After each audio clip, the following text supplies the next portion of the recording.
ಲೇಖ.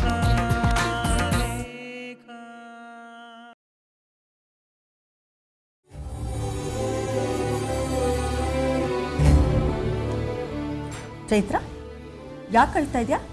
ಯಾರಾದರೂ ಏನಾದರೂ ಅಂದ್ರಾ? ಏನಿಲ್ಲ ಬಿಡು. ಕಾರಣ ಇಲ್ದೆಲ್ಲೇ ಅಳ್ತಿದ್ಯಾ? ಯಾರಾದರೂ ನೋಯಿಸಿದ್ರಮ್ಮ? ಏನಂತೆ ಹಾಗೆ? ಚೈತ್ರ ಅಳ್ತಾ ಇದ್ದಾಳೆ. ಯಾಕೆ ಅಂತ ಕೇಳಿದ್ರೆ ಏನು ಹೇಳ್ತಾ ಇಲ್ಲ. ಯಾಕೆ ಮಾಡ್ತಿದ್ಯಾ? ಏನಾಯ್ತು ಈಗ? ಇನ್ನೇನಾಗಬೇಕು ಅಪ್ಪ, ಎಲ್ಲ ನಿಮ್ಮ ಪಾಡಿ ನೀವು ಸುಮ್ಮನೆ ಆಗಿಬಿಟ್ರಿ. ಒಂದಿನಾದರೂ ನನಗೇನಾಗ್ತಿದೆ ಅಂತ ಕೇಳಿದ್ರ ನೀವು? ಐ ಆಮ್ ಸಾರಿ ಕುಸು. ನೋಡು, ಪತ್ರಿಕೆ ಜವಾಬ್ದಾರಿ ಮತ್ತೆ ತೊಗೊಂಡ್ಮೇಲೆ ನಾನು ಅದರಲ್ಲಿ ಬ್ಯುಸಿ ಆಗ್ಬಿಟ್ಟೆ. I am really sorry. ಇವಾಗ ಏನಾಯ್ತು ಹೇಳು ಬಣ್ಣ? ನನಗೆ ಹಿಂಸೆ ಆಗ್ತಿದೆ ಅಪ್ಪ. ನನ್ನ ಎಂಗೇಜ್ಮೆಂಟ್ ನಿಂತ ದಿನದಿಂದ ನಾನಾಗಿ ಉಳಿದಿಲ್ಲ. ಪ್ರತಿದಿನ ಹಿಂಸೆ ಆಗ್ತಿದೆ ನನಗೆ. ದುಷ್ಯಂತ್ನ ಸಂಚು ಮಾಡಿ ಅಣ್ಣ ಜೈಲಿಗೆ ಕಳಿಸ್ಬಿಟ್ಟ. ನೀವು ದುಷ್ಯಂತ್ ಬಗ್ಗೆ ಯಾರಾದರೂ ಒಂದಿನಾದರೂ ಯೋಚನೆ ಮಾಡಿದ್ದೀರಾ? ನೋಡು ಮಗು, ನಾನೇನು ಯೋಚನೆ ಮಾಡಿಲ್ಲ ಅಂದ್ಕೊಂಡ್ಯಾ? ನಾನೇ ಬಲವಂತವಾಗಿ ಆ ವಿಷಯನ ಪಕ್ಕಕ್ಕಿಟ್ಟು ಮರೆಯೋ ಯೋಚನೆ ಮಾಡ್ತಾ ಇದ್ದೀನಿ. ದುಷ್ಯಂತು ನಿನ್ನ ಜೀವನದಲ್ಲಿ ಮುಗಿದು ಹೋದ ಕಥೆ. ಅದ್ರ ಬಗ್ಗೆ ಮತ್ತೆ ನೆನಪು ಮಾಡ್ಕೋಬೇಡ ನೀನು. ಅಪ್ಪ, ನೋಡು, ಈಗ ದುಷ್ಯಂತು ಜೈಲಲ್ಲಿದ್ದಾನೆ. ಅವನು ಆರೋಪ ಮುಕ್ತವಾಗಿ ಜೈಲಿಂದ ಬಿಡುಗಡೆ ಹೊಂದಿ ನಿನ್ನನ್ನು ಮದುವೆ ಮಾಡ್ಕೊಳ್ಳೋದು ಆಗದೇ ಇರೋ ಕೆಲಸ. That's why it is better ನೀನು ಅವನನ್ನು ಮರೆತು ಮುಂದಿನ ಜೀವನನ ಯೋಚನೆ ಮಾಡು. ಅವನ ನೆನಪಿನಲ್ಲೇ ಕೊರಗಿ ನಿನ್ನ ಮನಸ್ಸು ಹಾಳು ಮಾಡ್ಕೋಬೇಡ ಮಗು. ಅದಷ್ಟು ಸುಲಭ ಅಲ್ಲ. ಯಾಕೆ ಸುಲಭ ಅಲ್ಲ? ಕಾರಣ ಇಲ್ಲದೆ ನೀವು ಎಂಗೇಜ್ಮೆಂಟ್ ಮಾಡೋಕೆ ಹೊರಟ್ರ? ನಾನು ದುಷ್ಯಂತ್ ಇಷ್ಟಪಟ್ಟಿದ್ದು ನಿಮ್ಗೆ ಗೊತ್ತಲ್ವಾ? ಅದನ್ನೇ ಹೇಳಿದ್ದಮ್ಮ, ಅದು ಮುಗಿದು ಹೋದ ಕಥೆ. ಇಲ್ಲ, ನಾನು ಮರೆಯೋಕೆ ಸಾಧ್ಯ ಇಲ್ಲ. ಚೈತ್ರ ಮಾವ, ಪ್ಲೀಸ್ ಮಾವ, ಸಿಟ್ಟಾಗಬೇಡಿ. ಇನ್ನೇನಮ್ಮ ಮತ್ತೆ ಇಷ್ಟೆಲ್ಲ ಆದ್ಮೇಲೂ ಆ ದುಷ್ಯಂತ ನೆನಪಲ್ಲಿ ಅಳ್ತಾ ಕೂತ್ಕೋತೀನಿ ಅಂದ್ರೆ ಹೆಂಗೆ ಹೇಳು? ಅವನು ಯಾವಾಗ ಜೈಲಿಂದ ಬರ್ತಾನೋ, ಅದು ಏನಾಗುತ್ತೋ ಯಾರಿಗೆ ಗೊತ್ತು? ಅವನು ಯೋಚನೆ ಬಿಡು ಅಂದ್ರೆ ಕೇಳಲ್ವಲ್ಲ ಇವಳು. ಯಾಕೆ ಮಾವ, ದುಷ್ಯಂತ್ ಈ ಸ್ಥಿತಿಗೆ ಬಂದಿದ್ದು ನಮ್ಮಿಂದ ಅಲ್ವಾ? ನಾವು ಅವ್ರ ಬಗ್ಗೆ ಯೋಚನೆ ಮಾಡ್ಬೇಕಲ್ವಾ? ಏನು ಮತ್ತೆ ದುಷ್ಯಂತ್ ಹೆಸರು ಕೇಳ್ತಾ ಇದೆ? ಏನು ಚೈತ್ರನ್ ಗಂಟು ಹಾಕ್ಬೇಕು ಅಂತನಾ? ಏನು ಜೈಲಲ್ಲಿ ಮದುವೆ ಮಾಡ್ತೀರಾ? ಹಾಂ, ಏನು ಅವನೊಬ್ಬನ ಗಂಡಿರೋದು? ಅಷ್ಟೆಲ್ಲ ಕ್ರಿಮಿನಲ್ ಬ್ಯಾಕ್ಗ್ರೌಂಡ್ ಇದೆ, ಇನ್ನೂ ಜೈಲಲ್ಲಿ ಕೊಳಿತಾ ಇದ್ದಾನೆ. ಅವನ ಜೊತೆ ಸಂಬಂಧ ಮಾಡ್ಕೊಳ್ಳೋದ್ರ ಬಗ್ಗೆ ಯೋಚನೆ ಮಾಡ್ತಿದ್ದೀರಾ? ಅದಕ್ಕೆ ಮೇಡಮ್ ಅವ್ರ ಪೌರೋಹಿತ್ಯ ಬೇರೆ. ಅನಿರುದ್ಧ್ ರೀ, ನಿಮ್ಮ ಕೆಲಸ ನೀವು ನೋಡ್ಕೊಡ್ರಿ ಸುಮ್ಮನೆ. ಇಲ್ಲದೆ ಇರೋ ಉಸಾಬ್ರಿ ಯಾಕೆ ನಿಮಗೆ? ಏನು ಇತ್ತೀಚೆಗೆ ಮದುವೆ ದಲ್ಲಾಳಿ ಕೆಲಸ ಏನಾದರೂ ಶುರು ಮಾಡ್ಕೊಂಡಿದ್ರೆ ಹೇಗೆ? ನಾನು ನನ್ನ ಕೆಲಸನೇ ಮಾಡ್ತಾ ಇರೋದು. ನಿಮಗೆ ನಿಮ್ಮ ದ್ವೇಷ ಹೆಚ್ಚಾಯ್ತೆ ಹೊರತು ತಂಗಿ ಮನಸ್ಥಿತಿ ಬಗ್ಗೆ ಒಂದು ಸ್ವಲ್ಪನಾದರೂ ಕಾಳಜಿ ಇದೆಯಾ? ಸುಮ್ಮನೆ ಮಾತಾಡಬೇಡಿ. ಕಾಳಜಿ ಇದ್ದೇ ಮಾತಾಡ್ತಿದ್ದೀನಿ. ಒಬ್ಬ ಕ್ರಿಮಿನಲ್ ಈ ಮನೆ ಅಳಿಯ ಆಗೋದು ನನಗಿಷ್ಟ ಇಲ್ಲ, ಅದು ಸಾಧ್ಯನೂ ಇಲ್ಲ. ಯಾರು ತಿಪ್ಪರ್ಲಾಗ ಹಾಕಿದ್ರೂ ಅವನು ಆಚೆ ಬರಲ್ಲ. ನಿಮ್ಮ ಕಲ್ಯಾಣ ಕಾರ್ಯಗಳನ್ನ ಇಲ್ಲೇ ನಿಲ್ಲಿಸ್ಬಿಡಿ. ಹಾಂ ಅಮ್ಮ, ಒಂದು ನಿಮಿಷ ಬಾ.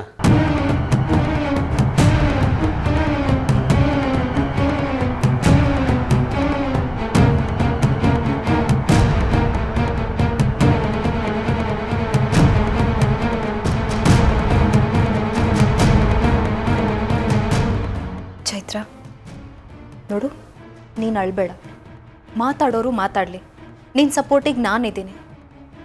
ಮಾವನೂ ಒಪ್ಕೊಳ್ತಾರೆ. ಆದರೆ ಅದಕ್ಕಿಂತ ಮುಂಚೆ ದುಷ್ಯಂತ್ ಎಲ್ಲ ಆರೋಪದಿಂದ ಹೊರಗೆ ಬರಬೇಕು. ಆ ದಿನ ಬೇಗ ಬರುತ್ತೆ. ಆದರೆ ನನಗೆ ಗಿಲ್ಟ್ ಕಾಡ್ತಿದೆ. ಅದಕ್ಕೆ ಗಿಲ್ಟಾ? ಯಾಕೆ? ಇಷ್ಟು ದಿನ ಆದರೂ ದುಷ್ಯಂತ್ನ ನಾನು ಒಂದಿನೂ ನೋಡೋಕೆ ಹೋಗಲಿಲ್ಲ. ಅವ್ರು ಆ ಜೈಲಲ್ಲಿ ಹೇಗಿದ್ದಾರೋ ಏನೋ. ನಾನು ಅವ್ರನ್ನ ನೋಡಬೇಕು. ಅದಕ್ಕೆ ಪ್ಲೀಸ್. ಬೇಡ ಚೈತ್ರ, ಅವ್ರನ್ನ ಅಲ್ಲಿ ನೋಡಿದ್ರೆ ನಿನಗೆ ಬೇಜಾರಾಗ್ಬೋದು, ಅವ್ರ ಮನಸ್ಸಿಗೂ ನೋವಾಗತ್ತೆ. ಇಲ್ಲ, ನಾನು ಅವ್ರನ್ನ ನೋಡಲೇಬೇಕು. ಪ್ಲೀಸ್ ಕರ್ಕೊಂಡು ಹೋಗಿ.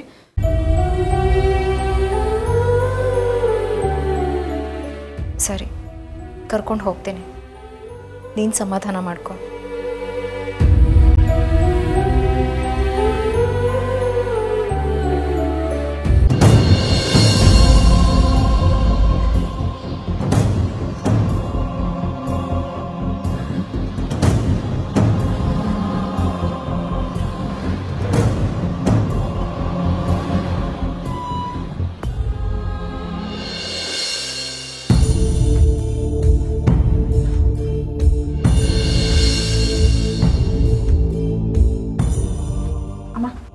ಒಂದು ನಿಮಿಷ ಇಲ್ಲೇ ಕೂತಿರು.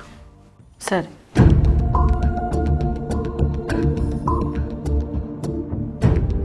ಡಾಕ್ಟರ್ ಇದ್ದಾರಾ? ಒಂದು ನಿಮಿಷ ಕೂತ್ಕೊಳ್ಳಿ.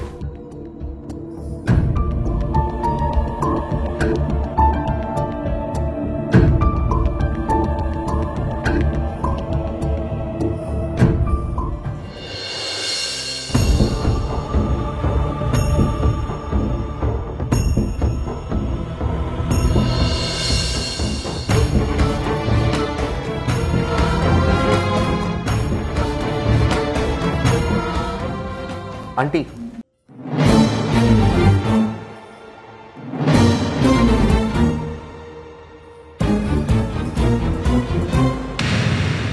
ಅರೆ ಪ್ರೇಮ್, ನೀನೇನಿಲ್ಲಿ?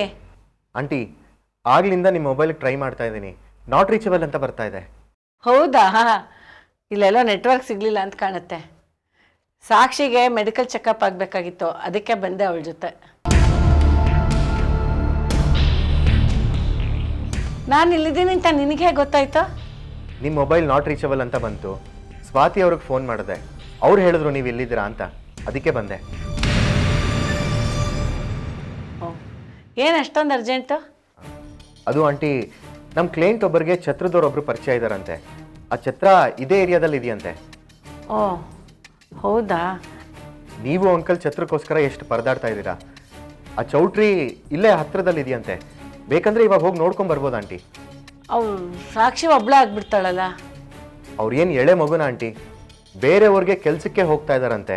ಇನ್ನು ಮೆಡಿಕಲ್ ಟೆಸ್ಟ್ನ ಮ್ಯಾನೇಜ್ ಮಾಡೋಕ್ಕಾಗಲ್ವಾ? ಏನ್ರಿ ಸಾಕ್ಷಿ? ಹಾಂ ಅಮ್ಮ, ನಾನು ಮ್ಯಾನೇಜ್ ಮಾಡ್ತೀನಿ, ನೀನು ಹೋಗ್ಬಾ ಅಮ್ಮ. ಪರವಾಗಿಲ್ವೇನೆ? ತೊಂದರೆ ಆಗಲ್ವಾ? ಆಗಲೇ ಹೇಳಿದ್ನಲ್ಲಮ್ಮ, ಈಗ ಬೆಟರ್ ಫೀಲ್ ಮಾಡ್ತಿದ್ದೀನಿ ಅಂತ. ಪರವಾಗಿಲ್ಲ, ನಾನು ಚೆಕಪ್ ಮಾಡಿಸ್ಕೊಳ್ತಾ ಇರ್ತೀನಿ, ಅಷ್ಟರಲ್ಲಿ ನೀನು ಹೋಗ್ಬಾ.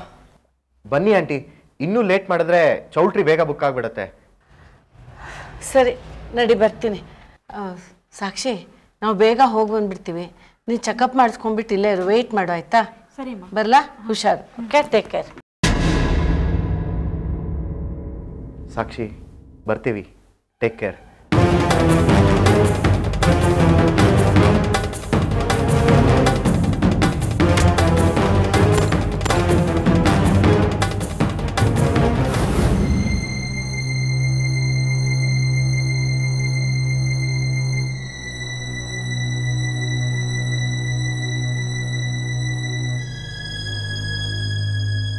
ಸಾಕ್ಷಿ, ನಿಮ್ಮ ಪ್ರೆಗ್ನೆನ್ಸಿ ಕನ್ಫರ್ಮ್ ಆಗಿದೆ.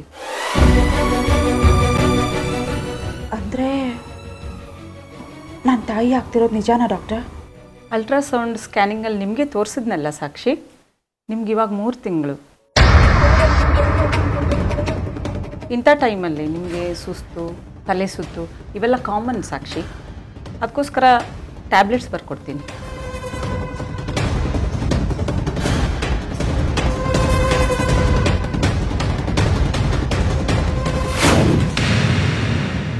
ಈ ಮಾತ್ರೆಗಳನ್ನು 2 ಹೊತ್ತು ಕರೆಕ್ಟಾಗಿ ತಗೊಳ್ಳಿ ಸಾಕ್ಷಿ.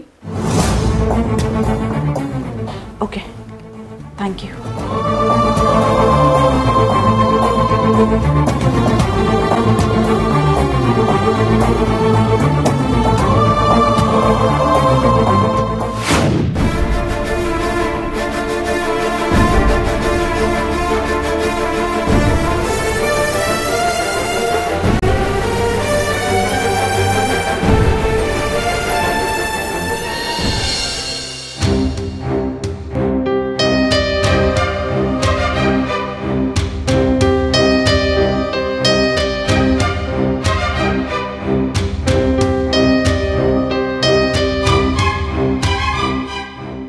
ಆಯ್ತೇನೆ ಚೆಕಪ್ಪ? ಹಾಂ. ಏನಂದ್ರೆ ಡಾಕ್ಟ್ರ? ಎಲ್ಲ ನಾರ್ಮಲ್ ಆಗಿದೆಯಂತಮ್ಮ. ವೀಕ್ನೆಸ್ಗೆ ಕೆಲವು ಟ್ಯಾಬ್ಲೆಟ್ಸ್ ಬರ್ಕೊಟ್ಟಿದ್ದಾರೆ. ರಿಪೋರ್ಟ್ ಯಾವಾಗ ಕೊಡ್ತಾರಂತ? ರಿಪೋರ್ಟ್ ರೆಡಿ ಆಗೋದಕ್ಕೆ ಸ್ವಲ್ಪ ಟೈಮ್ ಹಿಡಿಯುತ್ತಲ್ಲಮ್ಮ. ನಾಳೆ ನಾಡಿದ್ದಷ್ಟೊತ್ತಿಗೆ ಫೋನ್ ಮಾಡಿ ನಾನೇ ಕಲೆಕ್ಟ್ ಮಾಡ್ತೀನಿ. ಬಿಡು, ಎಲ್ಲ ನಾರ್ಮಲ್ ಆಗಿದೆ, ಏನು ಪ್ರಾಬ್ಲಮ್ ಇಲ್ಲ ಅಂತಲ್ಲ, ಅದು ಸಾಕು. ಆಂಟಿ, ಇನ್ನು ಬಂದು ಕೆಲಸ ಆಯ್ತಲ್ಲ, ಬನ್ನಿ ಹೋಗೋಣ. ಸರಿ ಪ್ರೇಮ್, ನೀವು ಒಂದು ಕೆಲಸ ಮಾಡು, ನೀನು ಹೋಗು 2 ವೀಲರಲ್ಲಿ, ನಾವು ಆಟೋ ಹಿಡ್ಕೊಂಡು ಬರ್ತೀವಿ. ಸರಿ, ಓಕೆ, ಬರ್ರಿ.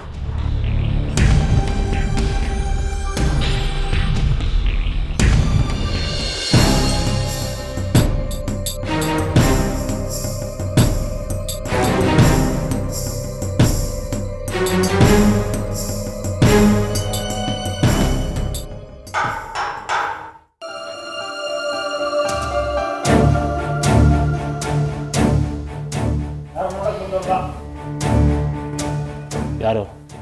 ಯಾರೋ ಬಂದು ನೋಡು.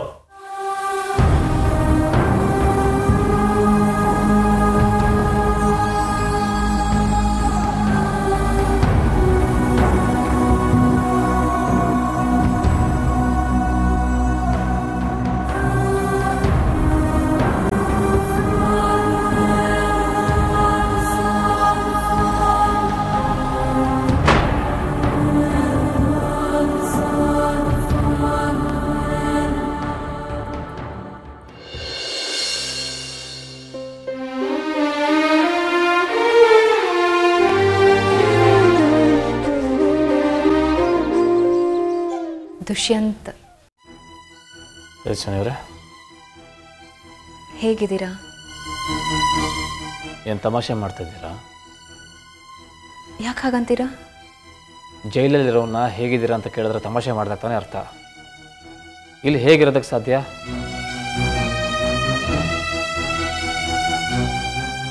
ನೀವ್ಯಾಕೆ ಬರೋದಕ್ಕೆ ಹೋದ್ರಿ? ದುಷ್ಯಂತ್, ನನಗೆ ಯಾರೂ ಇಲ್ಲ. ನನಗೆ ಯಾರಿದ್ದಾರೆ ಹೇಳಿ? ನಾನು ಯಾರಿಗೂ ಬೇಕಾಗಿಲ್ಲ. ನಾನು ಯಾರಿಗೂ ಸಂಬಂಧಪಟ್ಟಿಲ್ಲ. ದುಷ್ಯಂತ್ ಪ್ಲೀಸ್ ಬೇಜಾರು ಮಾಡ್ಕೋಬೇಡಿ. ನಿಮ್ಮನ್ನು ಯಾರೂ ಮರ್ತಿಲ್ಲ. ನಿಮ್ಮನ್ನು ಇಷ್ಟಪಡೋರಿಗೆ ನೀವು ಬೇಕಾಗಿದ್ದೀರಾ. ಯಾರೂ ಇಲ್ಲ. ನನ್ನನ್ನು ಇಷ್ಟಪಡೋರು ಯಾರೂ ಇಲ್ಲ. ನಿಮ್ಮನ್ನು ನೋಡೋಕೆ ಚೈತ್ರ ಬಂದಿದ್ದಾಳೆ.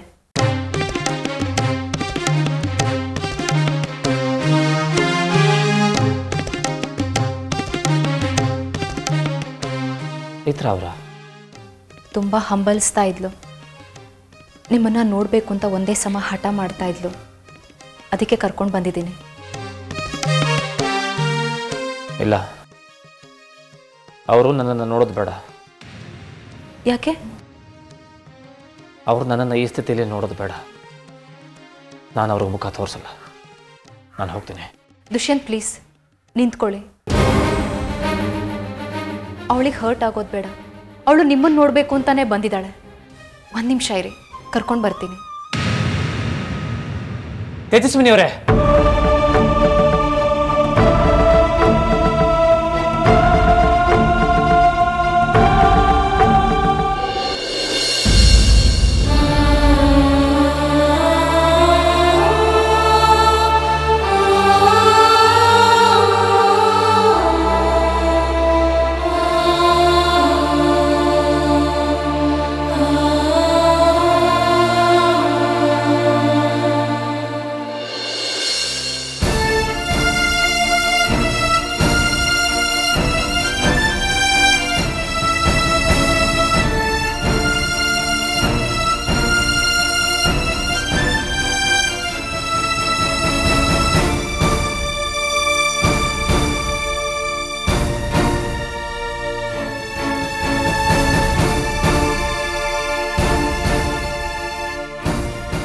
ದುಷ್ಯಂತ್,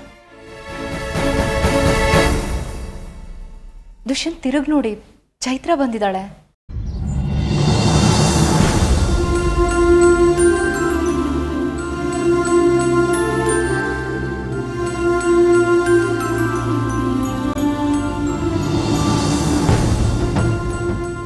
ದುಷ್ಯಂತ್ ಪ್ಲೀಸ್.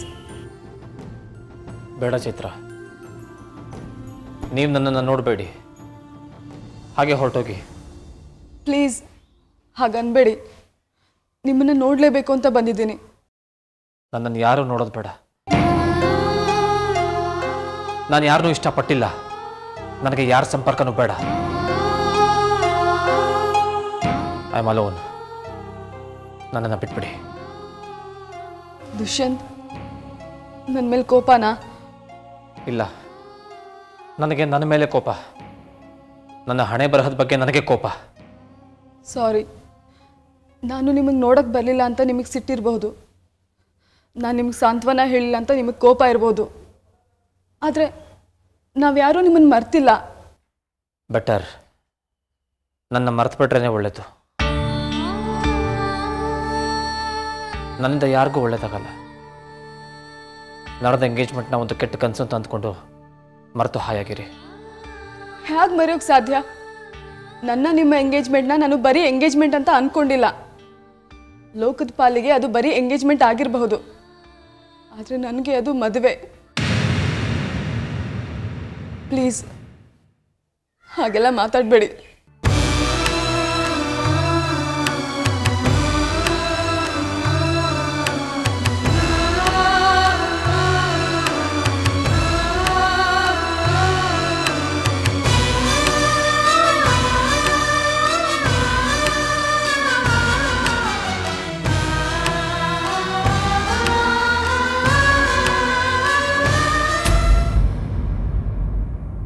ಚೈತ್ರ,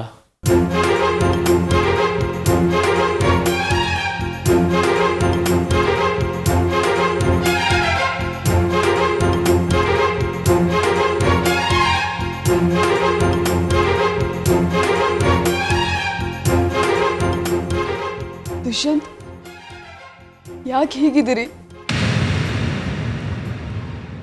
ನಿಮ್ಮನ್ನ ಈ ಸ್ಥಿತಿಯಲ್ಲಿ ನೋಡೋಕ್ಕಾಗ್ತಿಲ್ಲ. ನಾನು ಅದಕ್ಕೆ ಹೇಳಿದ್ದು ನನ್ನ ಮುಖನ ತೋರಿಸಲ್ಲ ಅಂತ. ಯಾಕೆ ಬಂದ್ರಿ? ನನ್ನ ಪಾಡಿಗೆ ನಾನಿದ್ದೆ ಇಲ್ಲಿ. ದುಷ್ಯಂತ್, ಆವೇಶ ಪಡಬೇಡಿ. ಚೈತ್ರ ನಿಮ್ಮನ್ನ ತುಂಬಾ ಹಚ್ಕೊಂಡಿದ್ದಾಳೆ. ದಿನ ಅವಳು ನಿಮ್ಮನ್ನ ನೆನಪಿಸ್ಕೊತಾನೆ ಇರ್ತಾಳೆ. ನಿಮ್ಮನ್ನ ನೋಡಲೇಬೇಕು ಅಂತ ಒಂದೇ ಸಮ ಹಠ ಹಿಡಿದಿದ್ಲು. ಅದಕ್ಕೆ ಕರ್ಕೊಂಡು ಬಂದೆ. ನಿಮ್ಮನ್ನ ಬಿಟ್ಟು ಅವಳು ಬೇರೆ ಏನು ಯೋಚನೆ ಮಾಡೋದಕ್ಕೆ ಸಾಧ್ಯನೇ ಇಲ್ಲ. ದಯವಿಟ್ಟು ಅರ್ಥ ಮಾಡ್ಕೊಳ್ಳಿ. ನೋಡಿ, ಎಲ್ಲ ಸರಿ ಹೋಗುತ್ತೆ. ನಾನು ಪ್ರಯತ್ನ ಪಡ್ತಾ ಇದ್ದೀನಿ.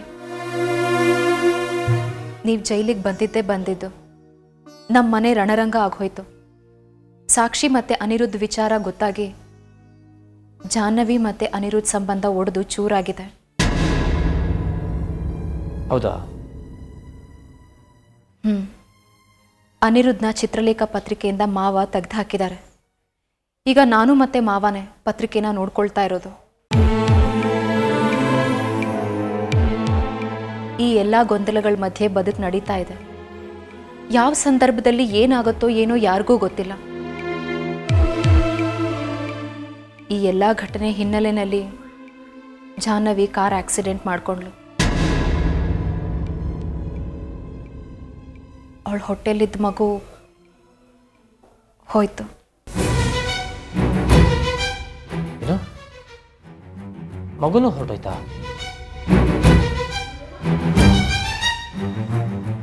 ಆಸ್ಪತ್ರೆ ಓಡಾಟ, ಮಾನಸಿಕ ತಳಮಳ, ಇದೆಲ್ಲದ್ರ ಮಧ್ಯೆ ನಾವ್ಯಾರೂ ನಿಮ್ಮ ಬಗ್ಗೆ ಯೋಚಿಸೋದಕ್ಕೆ ಆಗಲಿಲ್ಲ. ಹಾಗಂತ ನಾವ್ಯಾರೂ ನಿಮ್ಮನ್ನು ಮರ್ತಿಲ್ಲ ದುಷ್ಯಂತ್.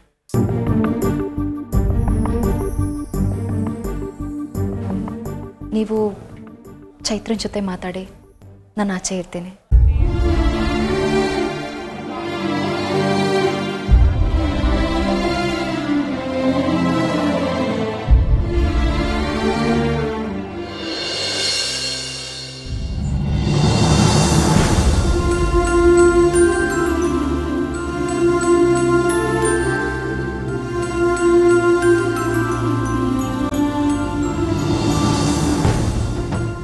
ದುಷ್ಯಂತ್, ನನ್ನನ್ನು ಯಾಕೆ ಇಷ್ಟೊಂದು ಪ್ರೀತಿಸ್ತೀರಾ ಚೈತ್ರ? ಯಾಕೆ ಪ್ರೀತಿಸಬಾರ್ದು? ನಾನು ಇಲ್ಲೇ ಸಿಕ್ಕಾಕೊಂಡಿದ್ದೀನಿ. ನನಗೆ ನ್ಯಾಯ ಸಿಗುತ್ತೋ ಇಲ್ವೋ ಗೊತ್ತಿಲ್ಲ. ನೀವು ಬರೋ ತನಕ ನಾನು ಕಾಯ್ತೀನಿ. ಚೈತ್ರ, ಪ್ಲೀಸ್ ನನ್ನ ಮರೆತು ಬೇರೆ ಬದುಕನ್ನು ಆಯ್ಕೆ ಮಾಡ್ಕೊಳ್ಳಿ. ಹಾಗಂದ್ರೆ ನನ್ನ ಮೇಲೆ ಆಣೆ. ತಮಾಷೆಗೂ ಹಾಗನ್ಬೇಡಿ. I love you so much.